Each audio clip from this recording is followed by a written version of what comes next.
હવે આપણે big wall પર વધુ કેટલીક વિગતો બતાવવા જઈ રહ્યા છે। ચોમાસા સંબંધિત આ જાણકારીમાં આપણે બતાવી રહ્યા છે।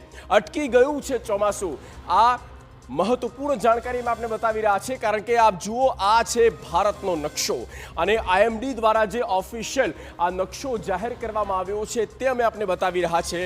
આ ભારતનો નકશો છે અને ત્યાં જે સંભવિત તારીખ આપવામાં આવી છે એ રેડ લાઇન્સ જે છે ત્યાંથી અંદમાન નિકોબારથી બે ઓફ બેંગોલથી જ્યારે નૈઋત્ય ચોમાસું આગળ વધે છે અને એ ભારતના દક્ષિણ ભારતના જે તટીય રાજ્યો છે તેમાં દેખાય છે। 22 મે શ્રીલંકા, ત્યારબાદ 26 મેના રોજ કેરળમ અને તેની આસપાસના રાજ્યોમાં આવી શકે છે। ત્યારબાદ 5મી જૂને અહીંયા કર્ણાટકામાં, ત્યારબાદ 10મી જૂને મહારાષ્ટ્ર અને ત્યારબાદ ધીરે ધીરે આગળ વધે છે અને એમ 15મી જૂને આ ચોમાસું ગુજરાતને ટચ કરશે એવું લાગી રહ્યું છે। ચોમાસું આગળ નથી વધી રહ્યું, એટલે કે 3 દિવસથી 4 દિવસનો વિલંબ ચોક્કસ આવ્યો છે।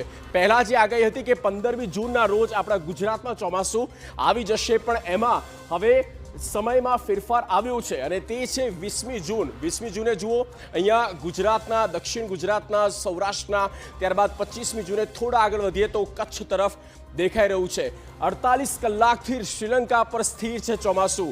22 મે અને 22 મેના રોજથી આજ દિન સુધી અહીંયા ચોમાસું અટકી ગયું છે। હવે આ ચોમાસું આગળ વધશે એમ ભારતના તટીય રાજ્યને પણ ક્રોસ કરશે, એટલે કે કેરળમાં હવે જે શક્યતા છે અને તે છે 28 મેના રોજ કેરળમાં આવી જશે નૈઋત્ય ચોમાસું અને 15મી જૂન આ શક્યતાઓ પણ વ્યક્ત થઈ રહી છે કે આપણા ગુજરાતમાં 15મી જૂન પછી આવી જશે। હાલ દરિયામાં કોઈ પ્રકારની સિસ્ટમ સક્રિય નથી અને તેની અસર છે, તેનો પ્રભાવ છે કે કેરળમ આવતા પહેલા શ્રીલંકામાં તે સ્થિર થઈ ગયું છે। 26 નહીં પણ હવે 28મી તારીખે કેરળમ પહોંચશે ચોમાસું।